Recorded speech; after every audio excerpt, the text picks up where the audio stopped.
Bapak Ibu, kita masih dalam suasana kita memperingati kenaikan Tuhan Yesus. Betul ya?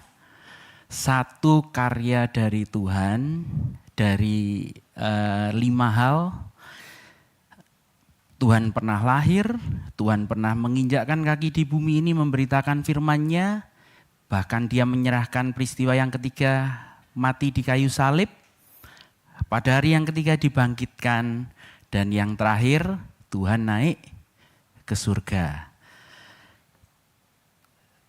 Dari perenungan yang saya lakukan Bapak Ibu, saya berusaha untuk tulus menyajikan ini walaupun pasti nanti ujung-ujungnya akan ada banyak yang bentrok, tapi enggak apa-apa. Anda enggak ngerti pun enggak apa-apa, karena yang paling penting adalah lebih kurang 3-4 slide yang terakhir. Jadi kalau di awal Anda bingung enggak apa-apa, anggaplah Anda lagi saya ceritain.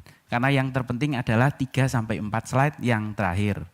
Oke, untuk membuka saya mohon dibantu untuk dibacakan kali ini firman Tuhan dari Yohanes 14 ayat 1 sampai 4. Latar belakangnya adalah waktu itu Yesus di hadapan para muridnya, karena Dia tahu bahwa waktunya semakin dekat, maka Tuhan mengingatkan, jangan takut.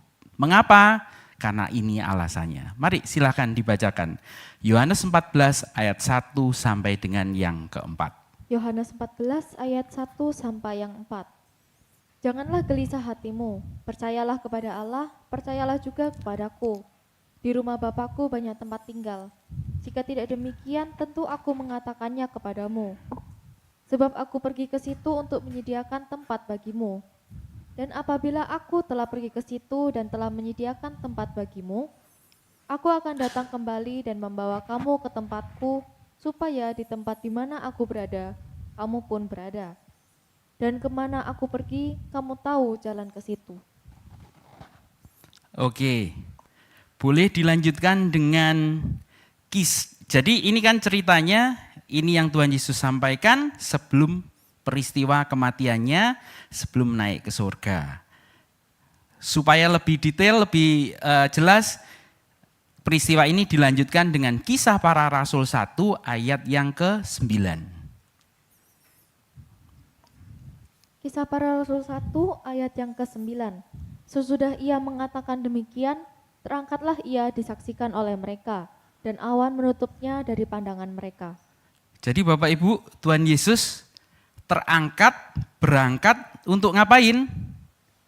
Menyiapkan rumah bagi kita. Menyiapkan rumahnya di mana? Di tempatnya Tuhan Yesus terangkat pokoknya, enggak tahu kemana. Tapi yang pasti itu tidak mungkin di bumi ini. Kenapa? Karena Tuhan Yesus mengatakan, aku di rumah Bapakku banyak rumah, aku pergi ke situ menyediakan tempat. Apabila aku telah pergi ke situ dan telah menyediakan tempat bagimu, aku akan datang kembali. Jadi tempat itu jelas bukan di bumi ini. Oke Bapak Ibu, karena itu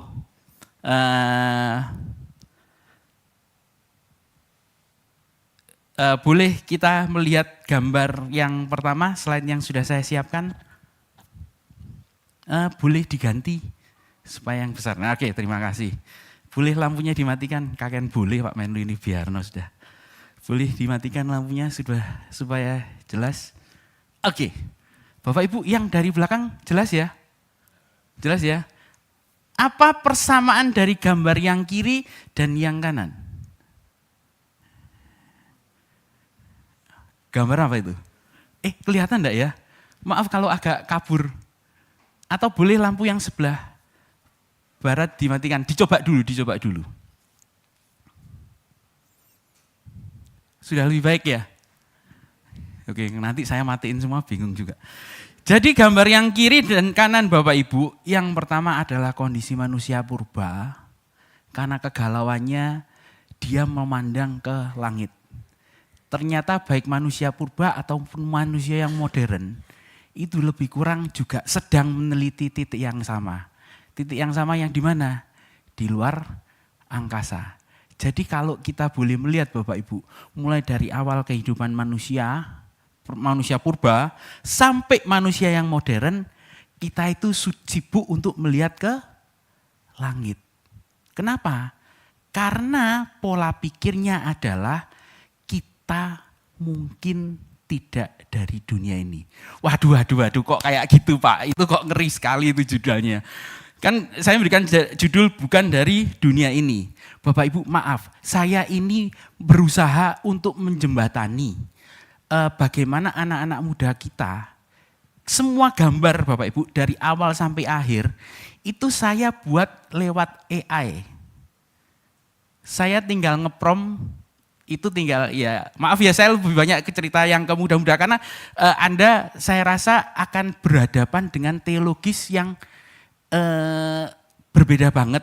Anda hidup di tengah gadget, Anda hidup di tengah situasi dunia ini yang informasi sedemikian mudah tercapai, dapat dicari. Betul Mas? Betul? Karena itu tolong jangan antipati. Saya pingin punya satu segmen khusus, ya untuk kali ini saya pingin punya segmen khusus bahwa teknologi dan keimanan itu bisa bekerja bersama-sama. Jadi makanya itu di awal saya sampaikan jangan khawatir, yang penting adalah 3-4 slide yang terakhir. Oke, kembali ke slide yang tadi itu, apakah persamaannya kita sama-sama melihat ke luar angkasa? Oke, berikutnya saya kasih premis dulu, saya kasih penalaran dulu. Gambar berikutnya, ketika orang berada dalam situasi antara fakta dengan iman, mana yang akan dipertahankan? Anda lagi bingung nih, ngelihat ada fakta dengan iman. Otak manusia akan memilih yang mana? Fakta, saya kasih contoh. Cik Meding, pernah kau melayat orang ikut penguburan? Oke, dikasih benang warna merah. Betul? Ya pasti ya, dikasih benang warna merah, diikat di dekatnya udel atau pokoknya yang bisa diikat. Terus kemudian sebelum pulang di persimpangan dibuang benangnya. Betul Mak Ergin? Nah, betul ya? Ketika saya tanya ke anak muda, Anda tanyanya bagaimana? Anda malah tanya balik ke saya, apa gunanya? Betul nggak? Betul? Saya tanya di gambar itu, ketika fakta dengan iman itu dipertentangkan, maka yang terjadi bagaimana? Anda males repot, ya pokoknya nek wis memang disuruh kasih benang, ya tak kasih benang. Walaupun secara fakta, mohon maaf saya tidak bermaksud untuk mengganggu keimanan siapapun, itu tidak ada gunanya. Betul? Betul? Oke, saya kasih contoh lagi. Nah ini yang terkenal, saya pernah pakai, masih di yang sana, saya pernah pakai contoh juga. Kalau kebelet pup ngapain? Nah, pegang batu. Faktanya, Anda cari dokter yang paling, maaf ya, dokter yang paling bodoh sekalipun, dia akan mengatakan begini, jangan ngomong yang paling pinter, kurang seru. Dokter yang paling bodoh, dia akan mengatakan bagaimana? Ada hubungannya antara gerakan usus dengan memegang batu?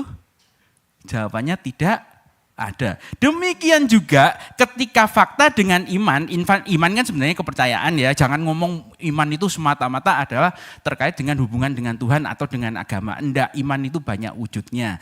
Contohnya lagi iman. Iman digigit tokek harus nunggu bedeng. Nah pernah ya saya sampaikan ya, ada hubungannya? Enggak ada, kepala tokeknya dipotong pasti mulutnya dibuka. Apalagi? Nah ini, termasuk yang kayaknya masuk akal. Makan sate kambing muda, itu konon meningkatkan vitalitas. Maaf yang muda-muda. Konon bisa membuat tubuh menjadi jos. Faktanya Bapak Ibu, kalau Anda cari ke dokter, yang pasti kenyang. Yang lain tidak pasti. Tapi kalau ngomong sehat, ya karena ada protein, lemak, Anda pasti makannya dengan kacang, dengan ini, dengan itu, maka mengakibatkan Anda kuat. Kuat aja, yang lain tidak tahu. Kenyang pasti. Oke? Jadi ini adalah faktanya Bapak Ibu. Ketika fakta dan keimanan itu disandingkan, manusia cenderung untuk mengabaikan fakta. Tidak percaya. Anggaplah ada saudara kita, Muslim, ketemu yang Nasrani. Beradu pendapat dan lain sebagainya, masing-masing, walaupun diberitakan faktanya bagaimana, yang terjadi apa? Masing-masing pulang dengan imannya. Ini fakta Bapak Ibu, jadi ketika fakta dan iman itu bertentangan, maka yang diambil rata-rata adalah iman. Terlalu banyak contohnya. Saya pernah menyampaikan dalam satu sesi khotbah tentang logical fallacy. Boleh nanti dibuka di YouTube, di khotbah saya tentang logical fallacy. Marketing. Maksudnya saya yang memarketingkan. Oke. Nah, yang berikutnya, ke slide yang berikutnya. Ini masih dasar Bapak Ibu.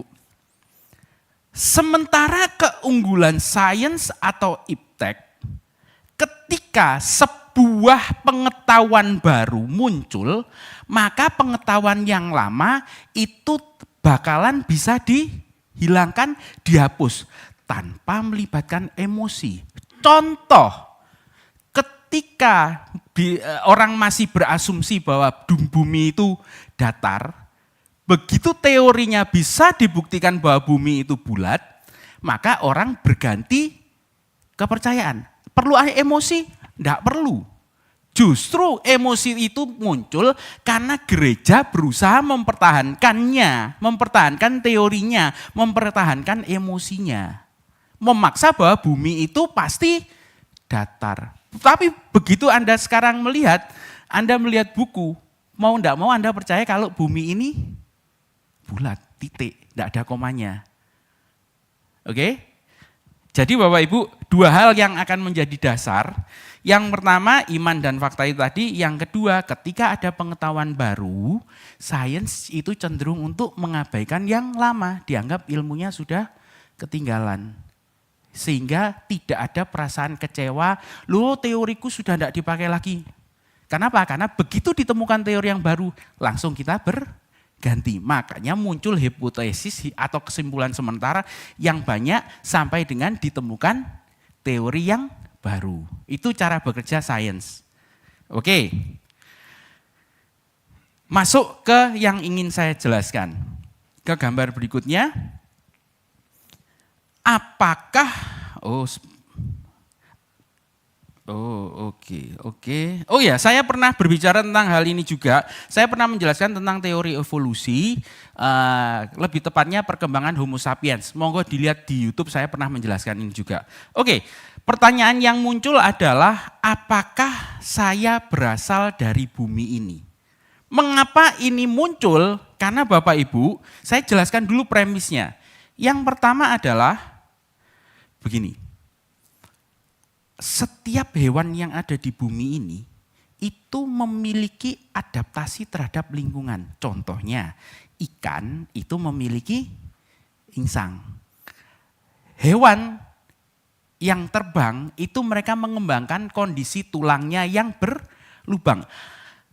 Kemudian beruang, kutub itu juga berevolusi dengan cara supaya bisa tahan terhadap lingkungannya, maka dia mengembangkan mulai menumbuhkan bulu. Wis gampangnya adalah semua hewan yang ada di bumi ini cocok dengan lingkungan yang ada di bumi. Kalau manusia cocok enggak? Ada perdebatan saintis yang mengatakan demikian. Saya ambil 3 hal Bapak Ibu. Yang pertama, matahari kita, apakah kita itu dengan matahari baik-baik saja? Maksudnya baik-baik saja itu bagaimana? Bayangkan kalau kita itu harus hidup sehari-hari di luar. Kita bakalan mengalami apa Bapak Ibu? Kanker kulit, menghitam, sunburn, terbakar matahari. Yang kedua, secara fisik ternyata di masa hidup kita 80% orang itu mengalami gangguan punggung. Tulang belakangnya mengalami gangguan. Kenapa? Karena gravitasinya diperkirakan tidak cocok. Oke ya, yang kedua. Yang pertama tadi, matahari kita membunuh kita. Yang kedua, kita tidak cocok dengan gravitasi bumi. Kenapa? Karena banyak yang mengalami sakit punggung. Yang ketiga, kita manusia dibandingkan dengan spesies yang lain itu mengalami kegagalan. Banyak ibu-ibu yang mati karena proses kelahiran. Kita tidak berbicara manusia modern, tapi kita berbicara kondisi spesies secara umum dengan angka yang cukup tinggi. Bandingkan dengan kalau ada anjing keliaran di alam bebas, tidak perlu rumah, selamat gak? Bertahan berhari-hari di lingkungan bumi kita aman? Aman. Bagaimana juga dengan gajah? Wah, memang tempatnya di sana, Pak. Terus kemudian bagaimana dengan singa? Singa juga rata-rata aman dengan kondisi matahari kita.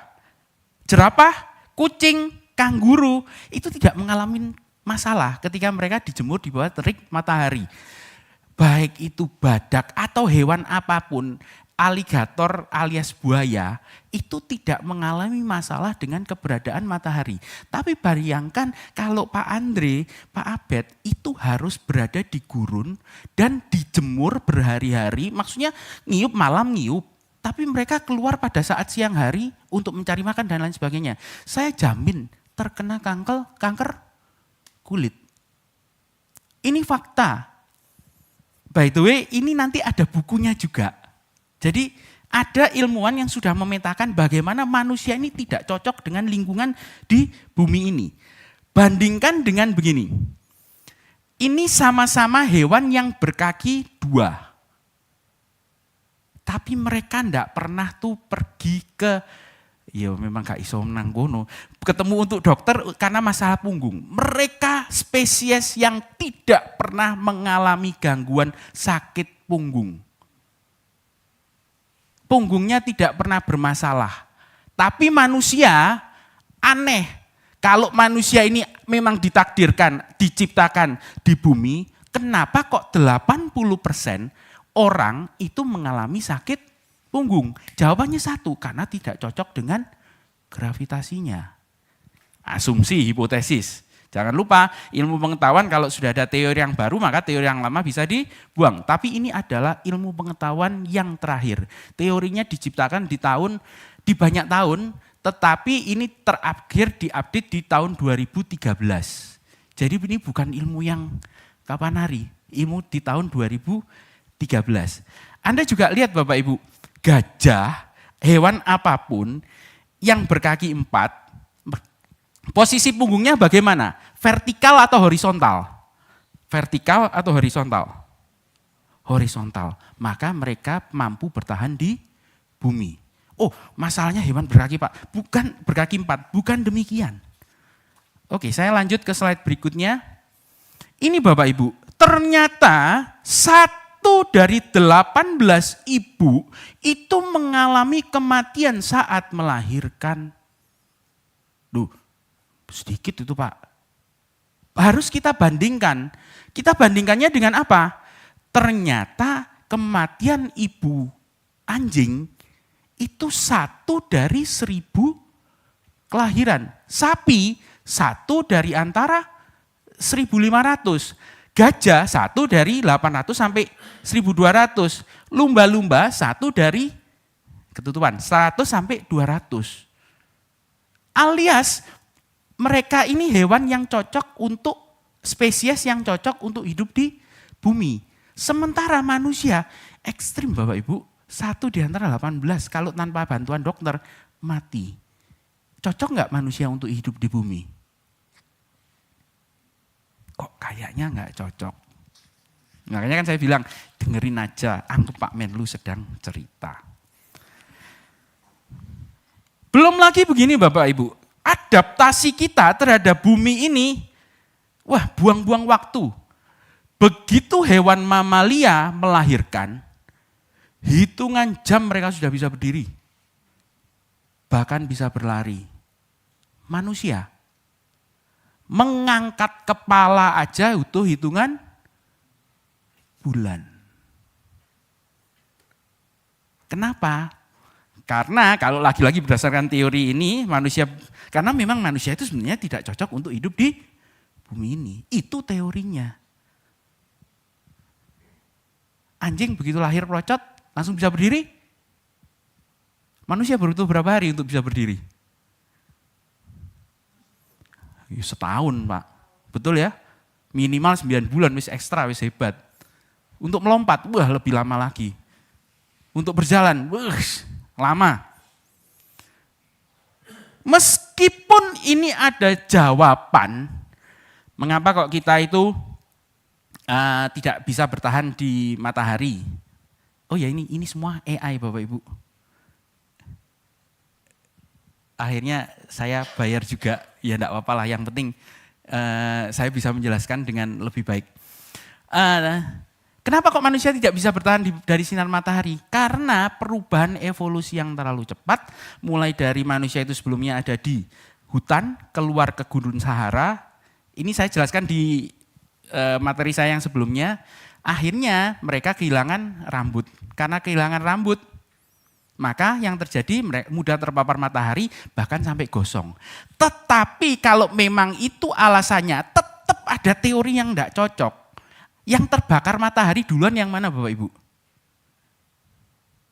Mana yang lebih banyak terbakar matahari? Seluruh tubuh atau rambut? Yang terbakar matahari? Semua badan. Tapi kenapa badan yang hilang? Tapi kepalanya enggak. Padahal cuma bagian yang kecil. Mengapa kok rambut bisa dipertahankan? Tetap ada teori yang enggak cocok. Yang kedua, mengapa kok gravitasi ini membunuh kita? Maksudnya mengakibatkan kita itu sakit, terluka, dan lain sebagainya, sakit di punggung. Karena kita terlalu cepat mengalami evolusi. Cuman 6 juta tahun. Sementara kalau ngomong yang tadi, hewan, ikan, untuk dulu ikan itu dipercaya dari kulitnya mereka langsung mengambil dari oksigen dari lingkungan. Akhirnya mereka mengembangkan insang supaya bisa bernafas. Prosesnya berapa lama? Lebih kurang 500 juta tahun yang lalu.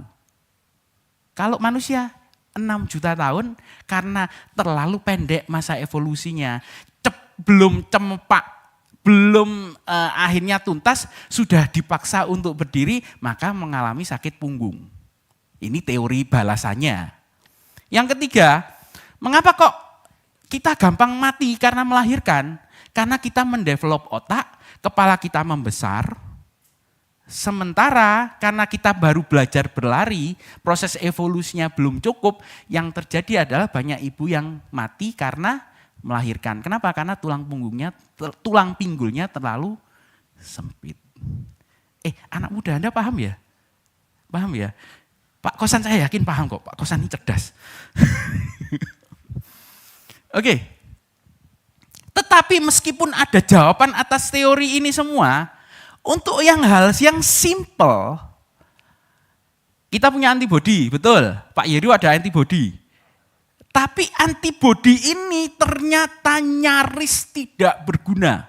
Kenapa? Karena terhadap hal-hal yang umum yang terjadi di alam, ternyata kita itu gampang sakit.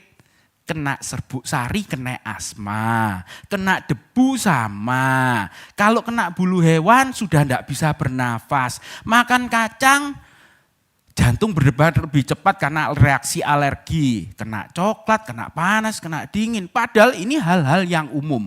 Bahkan makanan yang kita konsumsi berpotensi untuk meracuni kita. Cocok nggak manusia ini dengan lingkungannya? Kayaknya kurang cocok berdasarkan teori ini. Lagi, hewan, Anda pernah lihat kucing ganti musim pilek? Jerapah ganti musim tiba-tiba menggeletak karena demam? Yang mengalami adalah cuman manusia. Karena itu manusia dipercaya kurang cocok untuk tinggal di bumi. Ini dasar teorinya. Tetapi dari antara itu semua, dengan planet yang tidak cocok, ternyata manusia mengembangkan sesuatu yang istimewa, yaitu yang namanya otak. Bapak Ibu, otak manusia itu ukurannya dari perbandingan dengan tubuh, itu cuman 2%. Tetapi otak itu makan energinya sebanyak 20%. Bayangkan Anda punya mesin, mesinmu ini cuman menghasilkan sesuatu yang enggak, ya cuman sedikit, tapi makan konsumsi energi yang besar. Tapi manusia memutuskan untuk mengembangkan otak. Dan begini, karena manusia mengembangkan otak, keistimewaannya adalah manusia itu memiliki kesadaran. Apa pentingnya Pak dengan adanya kesadaran? Kalau manusia itu memiliki kesadaran, akibatnya Bapak Ibu, Anda lihat ya hewan itu ya, hewan itu memiliki kesadaran enggak? Lebih tepatnya hewan rata-rata itu tidak memiliki kesadaran. Contohnya apa? Anda lihat sapi, sapi itu enggak pernah mikirin besok itu mau ngapain. Sapi atau anjing itu tidak pernah mikirin kalau nanti saya putus dengan pasangan saya akan bertengkar. Itu enggak ada. Anjing, tapi beda dengan manusia. Dengan manusia punya kesadaran, ini ada 3 konsekuensi. Yang pertama, sadar akan kematian. Sapi itu pernah sadar bahwa dia akan mati enggak? Enggak, hewan itu tidak ada yang sadar bahwa dia akan mati. Yang kedua, karena dia sadar dia akan mati, memiliki batas hidup, maka dia akan mencari tahu sesudah mati dia akan pergi kemana. Iya Pak ya? Bandingkan gini loh, bandingkan dengan spesies yang lain yang, aku kalau mati ngapain ya? Itu kan tidak pernah ada. Apakah anjing menuntut untuk dia dikuburkan? Punya nisan? Sementara manusia ini bagaimana? Kalau dikubur, orang tidak kenal pun itu tetap dicarikan kuburan untuk dipasang nisan. Padahal apa pentingnya terhadap bumi ini? Nangkep pertanyaan saya. Paham maksud saya? Apa pentingnya punya sesudah mati tahu mau kemana? Bagi hewan lain itu tidak penting. Cuman bagi manusia yang penting. Karena itu, karena dia tahu dia bisa mati, dia berusaha mencari tahu mau kemana sudah mati. Tapi yang paling penting, kalau bisa saya ndak mati. Betul? Buktinya apa? Dampaknya apa? Ini loh dampaknya Bapak Ibu. Anda, saya, kita itu sibuk berfilsafat. Kita sibuk beragama. Apa bedanya filsafat dengan agama? Filsafat itu menjawab apa yang manusia tanyakan. Mengapa ya kok begitu? Manusia tanya kan? Tapi agama itu apa? Menjawab apa yang tidak manusia tanyakan. Saya ulang ya, filsafat itu menjawab apa yang manusia tanyakan, kalau agama itu menjawab apa yang tidak manusia tanyakan. Contohnya, Tuhan itu Tritunggal, penting enggak bagi manusia? Sebenarnya. Enggak penting, pokoknya Tuhan itu. Dan Tuhan kita itu begini-begini. Itu pertanyaan-pertanyaan yang sebenarnya harus didoktrin dan lain sebagainya. Oke. Dampaknya karena manusia tadi memiliki kesadaran, akhirnya dia berusaha untuk menghindari kematian, atau kepingin tahu sesudah mati kemana, dan tahu batas hidupnya, sehingga mereka berusaha untuk mencari mengembangkan filsafat, mengembangkan ilmu pengetahuan. Anda ke dokter, dokter belajar, tujuannya apa sih? Bukan menyembuhkan penyakit pentingnya, untuk bisa memiliki masa hidup yang lebih panjang. Paham Bapak Ibu? Nangkep sampai di sini. Hukum dan aturan, bahkan manusia berperang itu tujuannya apa sih? Supaya bisa mengambil resource orang lain lebih banyak, sehingga dia itu bisa hidup lebih aman, nyaman, hidup lebih panjang. Dan Bapak Ibu, Tidak ada satu pun spesies di bumi yang memiliki kesadaran ini. Hewan itu ya hidup untuk makan, makan untuk hidup. Tidak hidup untuk kawin, kawin untuk hidup selanjutnya. Manusia yang punya pemikiran yang aneh-aneh. Karena itu manusia itu dipercaya memang tidak diciptakan untuk dunia ini. Ini dasar teorinya. Masuk akal? Masuk akal? Tidak masuk akal, tidak apa-apa. 4 slide yang terakhir pokoknya. Oke? Bahkan Bapak Ibu, manusia ini loh tidak cocok dengan rantai makanan di ekosistem kita. Manusia itu tidak terlibat di sini. Misalkan begini, otomatis ya, elang makan ular, ular makan tikus, tikus ngambil dari rumput, makan rumput. Baik ketiga benda ini akan mengalami pembusukan, ketemu jamur, ketemu bakteri, akhirnya kembali ke tanah, tanah dihisap tanaman dan seterusnya. Di manakah manusia berada? Tidak ada hubungannya dengan ini, tidak perlu dimasukkan ke dalam ini. Bahkan yang terjadi manusia adalah perusak dari lingkungan. Iya Pak, iya. Ini loh kayaknya manusia nggak cocok di sini. Kenapa? Karena tidak ada predator yang bisa mematikan manusia. Kenapa? Karena dengan kesadarannya tadi. Nyambung ya dari awal sampai akhir ya. Bahkan kalau diteruskan Bapak Ibu, ternyata setiap manusia itu berpindah tempat, mencari kehidupan di areal yang baru. Isinya tukang rusak, hewan-hewan banyak yang punah. Contohnya singa, harimau bertaring panjang, punah. Kenapa? Karena manusia. Burung dudum punah kenapa? Karena manusia. Koyok-koyokane manusia itu memang tidak ditakdirkan, tidak cocok dengan dunia ini. Itu teori yang terjadi. Bahkan kalau diteruskan Bapak Ibu, kalau seumpama kita bandingkan hewan yang butuh jutaan tahun untuk bisa nge-match, menyesuaikan dengan bumi ini, tidak dengan manusia. Dalam waktu 2 juta tahun saja, manusia menciptakan dari tombak sudah menjadi nuklir. Dari ketemu api menciptakan satelit. Mulai dari dulu 2 juta ya tahun yang lalu, gambar di gua, sekarang sudah memiliki kecerdasan AI. Dari dulu memiliki alat-alat dari kayu, sekarang sudah bisa punya misi ke Mars. Lebih kurang 200 tahun yang lalu kita tidak punya kereta api, sekarang Banyuwangi ke Surabaya lebih kurang ada 11-12 kereta. Banyuwangi ke Surabaya tok. Terus kemudian 125 tahun yang lalu kita tidak punya pesawat terbang. 75 tahun yang lalu kita belum pernah terbang ke luar angkasa. 35 tahun yang lalu internet belum ada, sampai sekarang modernitas ini koyo-koyo aneh terlalu cepat untuk bumi ini. Itu yang menjadi dasar kenapa kok manusia itu tidak cocok. Lah, kalau begitu, kalau sebenarnya kita tidak cocok untuk dunia ini, lalu saya ini berasal dari mana? Balik ke pertanyaan ini. Paham Anda nangkep alur ceritanya? Apakah saya berasal dari bumi ini?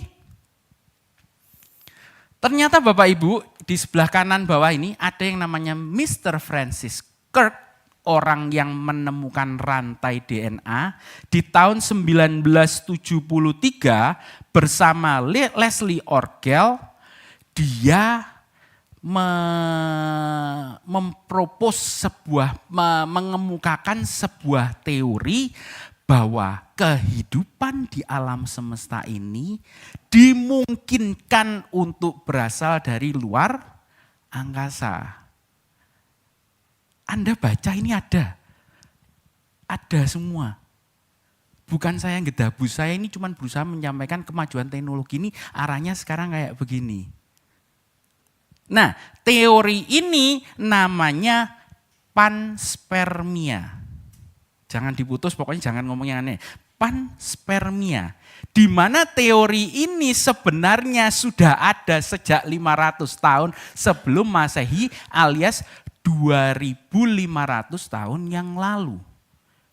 Hipotesis ilmiah yang menyatakan bahwa kehidupan di bumi tidak berasal dari bumi, melainkan tersebar di seluruh alam semesta melalui meteorit, asteroid, komet, debu luar angkasa. Sehingga mikroorganisme atau benih itu diyakini berpindah antar planet dan berkembang saat menemukan kondisi yang sesuai.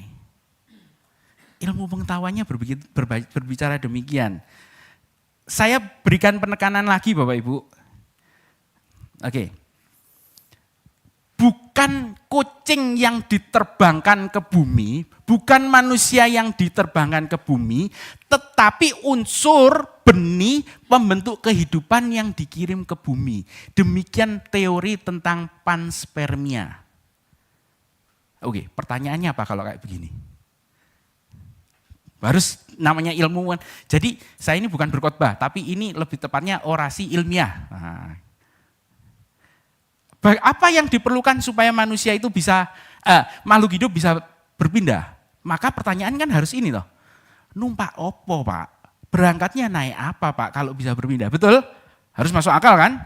Yang kedua, kalau memang itu ada kendaraannya, terus bagaimana cara dia itu bisa bertahan dalam perjalanan luar angkasa? Yang ketiga, kalau begitu dari mana asalnya?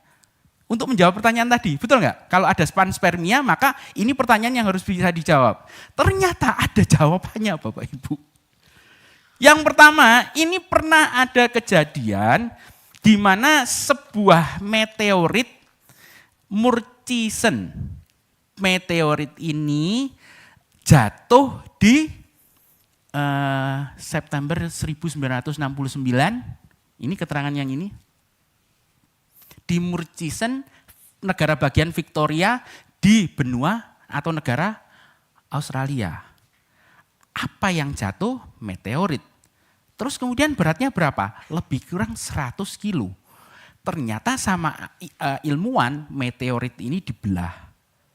Ternyata dalamnya adalah unsur pembentuk kehidupan asam amino esensial, ada basa nitrogen dan gula, di situ ada hidrokarbon, mineral dan butiran prasurya.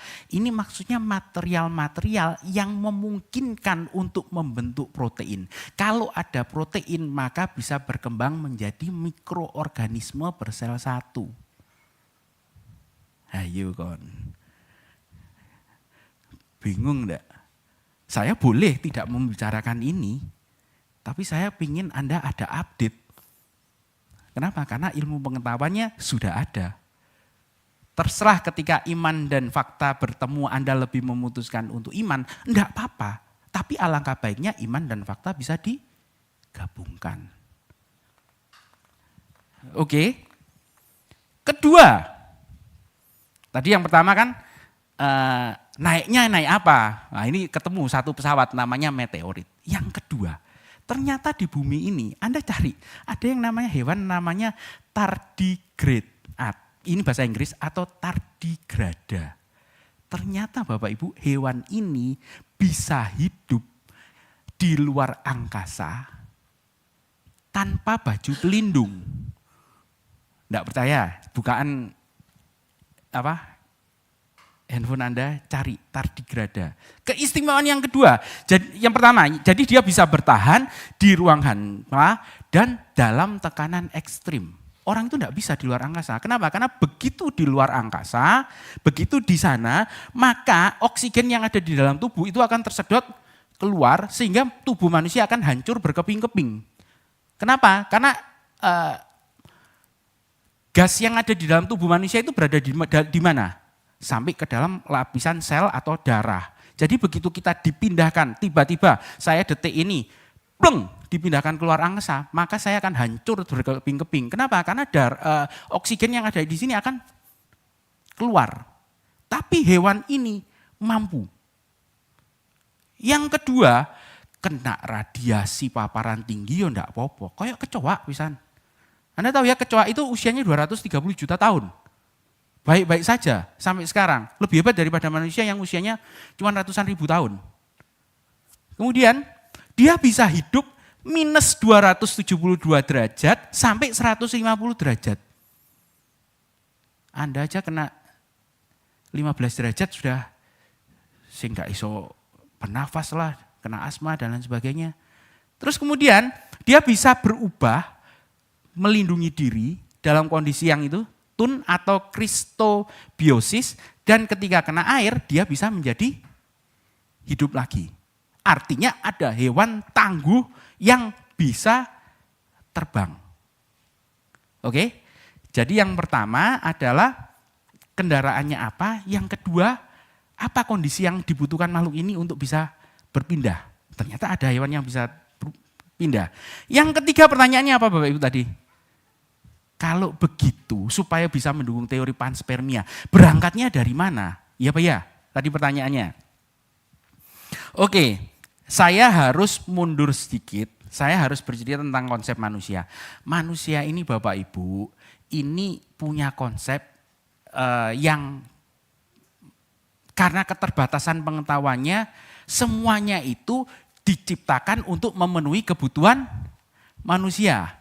Bumi diciptakan untuk memenuhi kebutuhan manusia. Ini teorinya kan begitu. Padahal enggak, mestinya adalah manusia yang harus mengelola alam. Enggak percaya? Baca di kitab Kejadian, tujuan manusia diciptakan untuk apa? Menguasai bumi. Menguasai itu artinya berkesinambungan, bukan dihabiskan, disikat habis, tetapi memastikan supaya itu harus tetap ada secara harmonis. Itu sebenarnya Tuhan menciptakan manusia, bukan untuk mengeksploitasi secara habis-habisan sampai buminya rusak. Anda percaya kalau Tuhan itu menyuruh manusia sampai mengeksploitasi kayak begitu? Enggak, tujuannya untuk menyelamatkan bumi, untuk bersanding supaya hidup dengan benar di bumi. Kenyataannya manusia jatuh dalam dosa. Jadi karena manusia berpikir bahwa semuanya untuk manusia, di mana teori ini berkembang sampai kapan? Sampai sekarang pun orang masih banyak berpikiran kayak begini. Nah, perubahan pola pikir ini akhirnya, makanya Anda kan kenal teori bumi datar. Atau bumi itu dikelilingi oleh alam semesta. Dasarnya apa? Karena teori antroposentris itu. Akhirnya Bapak Ibu, kita mulai mengenal bahwa enggak. Alam semesta itu enggak cuman bumi aja. Bumi ini bagian kecil. Sejarahnya bagaimana? Ketika di tahun lebih kurang 125 sebelum Masehi, ngerpek dulu, kita itu cuman kenal lebih kurang ada 1000 bintang. Kalau cuma 1000 bintang, wajar dong Anda berpikiran bahwa memang Tuhan menciptakan alam semesta ini untuk manusia. Setuju? Karena bintangnya ada 1000. Supaya untuk menunjukkan waktu siang dan malam. Makanya yang mencatat pertama berdasarkan sejarah itu namanya Ptolemy. Berterima kasihlah kepada yang namanya Ptolemy sehingga kita bisa mengenal ada Sagittarius, Capricornus, Taurus, Libra, Virgo dan lain sebagainya. Hasil karya orang yang hidup 2600 tahun yang lalu lebih kurang. Ilmu pengetahuan berkembang Bapak Ibu sampai pada akhirnya baru di abad ke-17 muncul Galileo mengerti tentang teropong dan akhirnya bisa memetakan lebih banyak bintang. Berapa bintang? 3000. Mestinya mulai berpikir, kalau begitu 3000 bintang itu jangan-jangan ada kehidupan di tempat sana. 3000 bintang aja. Betul ya? Saya lanjutkan. Di abad ke-19 muncul yang namanya William Herschel, kemudian bisa membuat katalog, muncul ribuan bintang, sampai akhirnya Bonner, karya angel nama nih, Durmström, saya yakin mungkin orang Jerman lah, memetakan lebih kurang ada 324.000 bintang. Sudah cukup banyak? Mungkin enggak kalau begitu kehidupan asalnya dari sana? Bisa jadi. Akhirnya Bapak Ibu, karena perkembangan evolusi manusia dengan teknologi dan lain sebagainya, mulailah orang mengenal kalau diteropong dari bumi ternyata ada keterbatasan. Mereka mengembangkan teleskop luar angkasa, berangkatlah yang namanya Hubble, itu tahun 1990. Sampai yang terakhir teleskop James Webb. Orang yang berkecimpung di NASA, namanya diabadikan menjadi teleskop luar angkasa karena jasanya yang meletakkan fundamental untuk NASA. Sedikit informasi saja. Diluncurkan di tahun 2021 alias baru usianya lebih kurang 5 tahun yang lalu.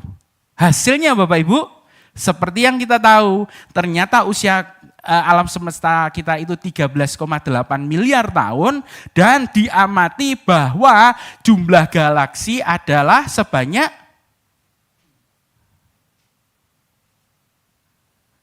2 triliun. Di 1920 alias baru 100 tahun yang lalu, manusia itu baru tahu kalau Andromeda itu galaksi bukan bintang. Anda tahu ya bedanya galaksi bintang, sekumpulan bintang namanya galaksi. Dan dari 2 triliun galaksi ini, satu bujinya itu berisi antara 100 juta sampai dengan 10 triliun. Artinya, bahkan faktanya begini. Ternyata dari galaksi Bima Sakti saja, tempat kita tinggal, itu memungkinkan ada 60 sampai 70 planet yang berpotensi untuk dihuni. 60 sampai 70. Galaksi Bima Sakti itu memungkinkan 60 sampai 70. Layak dihuni itu maksudnya apa? Oh, memungkinkan mereka berada dalam suhu ruangan. Oh, sehingga bisa ada air. Oh, jaraknya terhadap matahari lebih kurang sama. Karena kalau terlalu jauh, maka akan mengalami dingin. Terlalu dekat, mungkin mengalami terlalu panas. Jaraknya tetap. Maksudnya mendekati jarak yang nyaman. Kalau ukuran planetnya juga lebih kurang sama. Ini ada 60 sampai 70 planet di galaksi Bima Sakti saja. Artinya kita berhitung dengan ada 2 triliun, this is 2 triliun, dengan 60 itu adalah potensi makhluk yang lebih pintar dari kita. Saya nggak ngomong Tuhan ya. Karena di teori ini tidak menjelaskan tentang Tuhan sama sekali. Ada supreme being, manusia yang sosok humanoid seperti manusia yang memiliki kepintaran dan mereka memungkinkan mengirim yang namanya mengirimkan enggak tahu pesawat luar angkasa atau benih yang ditaruh sampai di bumi.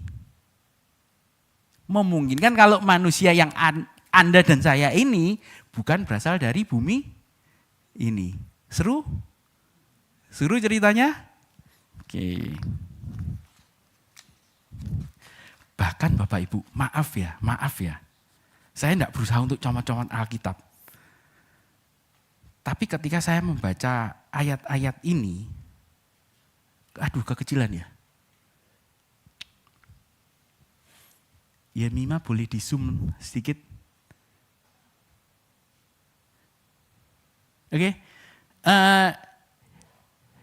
Oke, jadi di Lukas 24 ayat 51, Kisah Para Rasul 1 sampai 9, Markus 16 sampai 19 Markus 16 ayat 19 ini bercerita tentang bagaimana Tuhan Yesus terangkat naik ke surga. Terangkat ke atas Bapak Ibu, ke langit. Setuju enggak? Ke langitnya kemana? Saya enggak tahu, pokoknya ke langit. Dan yang pasti omongan Tuhan adalah bagi apa? Di Yohanes 14 ayat 2, di rumah Bapakku itu asalnya adalah Samayim alias langit atau surga, itu ada banyak tempat tinggal. Mungkin di awal abad tersebut, di masanya Yesus masih ketemu berapa? Sekitar 1000 bintang. Tapi kalau sekarang, apa yang Tuhan Yesus katakan Bapak Ibu, menurut saya itu lebih dari zamannya. Kenapa? Saya senang banget waktu Pak David kemarin itu memberikan clue di hari perayaan, di hari Kamis yang kemarin, bahwa ya tidak berasal dari dunia ini. Kenapa? Karena teorinya sebenarnya cocok. Jangan lupa, ini teori orasi ilmiah. Kalau ada hipotesis yang lebih baru, kita tidak sakit hati untuk digantikan dengan yang lain.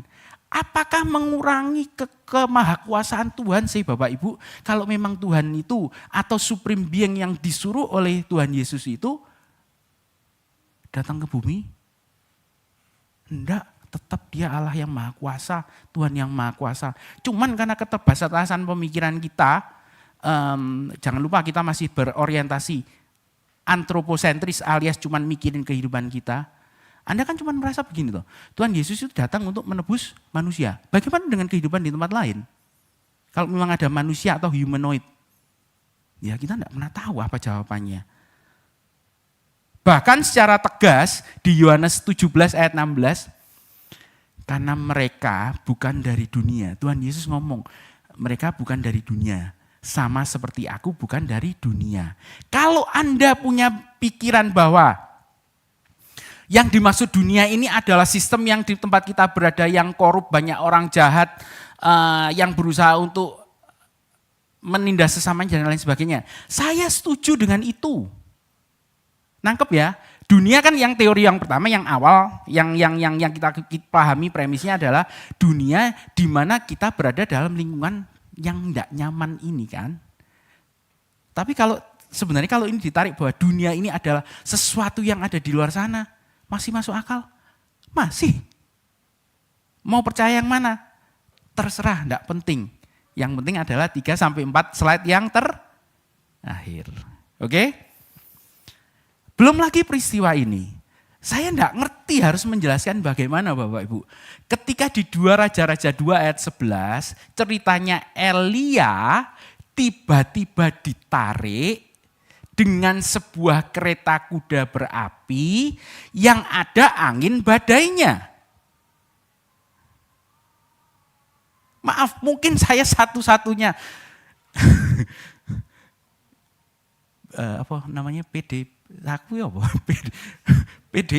PDP yang berani ngomongin ini. Tapi bagaimana saya harus menjelaskan ke Michael, saya harus menjembatani ilmu ini. Namamu siapa? Ive. Saya harus menjelaskan ke Ive. Bagaimana saya harus menjelaskan ke BK, ke Moreno, bahwa ini ada teorinya, ke Verdi. Bahwa alam semesta itu kayak begini. Ini coba gejala apa sih? Mereka sedang berjalan terus sambil berkata-kata. Tiba-tiba datanglah kereta api dengan kuda berapi. Memisahkan keduanya. Anda membayangkan ada kuda yang terbakar? Tidak mungkin juga. Lalu naiklah Elia ke sorga dalam angin badai. Kok kuda ada anginnya itu piye toh? Paling banter kalau angin, bukan dengan dalam angin, bukan begitu, angin badai. Anda bayangkan apa? Terserah. Oke.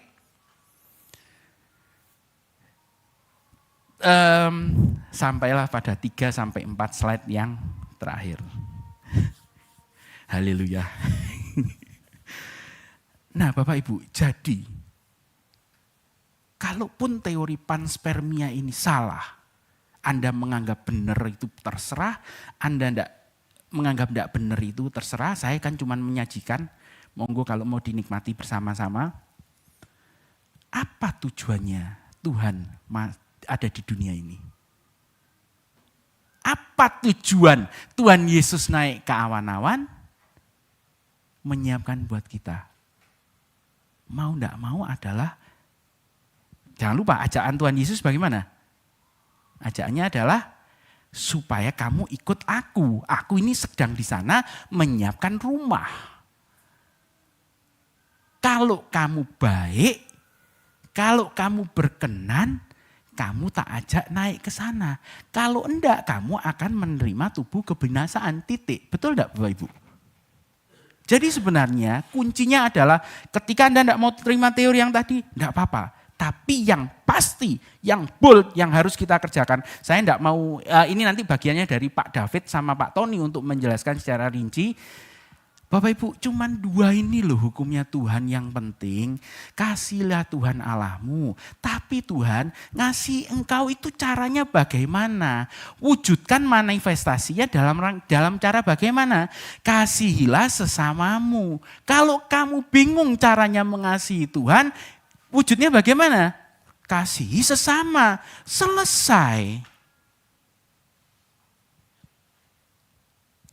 Nih, apa yang harus kita kerjakan?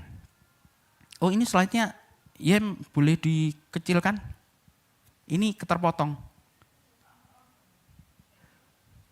Apa yang harus dikerjakan? Apa yang harus kita kerjakan? Yang pertama tadi nurutin apa omongannya, perintahnya Tuhan. Lah wong kita mau diajak sama Tuhan Yesus, ya kudu nuruti apa omongannya Tuhan Yesus. Syukur-syukur nanti kita ditempatkan dalam planet di antara 60 kali 2 triliun, salah satu planet itu yang lebih baik daripada bumi ini, yang gravitasinya cocok dengan kita, yang dimana kita nggak perlu merasakan sakit punggung, yang lingkungannya tidak memberikan polusi buat kita tidak perlu takut terhadap panas, dingin, dan lain sebagainya. Mungkin tidak ada planet yang kayak begitu? Mungkin Tuhan akan menempatkan kita di sana. Caranya bagaimana? Kalau kita mengasihi, itu karena Allah sudah mengasihi kita. Dan dia titip ngomong begini Bapak Ibu, siapa mengasihi Allah, ya harus juga mengasihi saudaranya. Tidak mungkin orang itu bisa mengasihi Allah yang tidak kelihatan kalau dia tidak mengasihi saudaranya. Amin Bapak Ibu? Amin? Berbuat kesesamanya. Jadi apa yang harus dikerjakan? Kurang satu slide lagi. Belum. Ayo wes dibuka aja. Matius 25 ayat 35 dan 36. Mari kita baca bersama-sama. Saya baca yang 35, Bapak Ibu baca yang 36. Mana tak buka dulu. Matius 25 ayat 35. Sebab ketika aku lapar kamu memberi aku makan, ketika aku haus kamu memberi aku minum, ketika aku orang asing kamu memberi aku tumpangan. Lanjut Bapak Ibu. Ayat 36.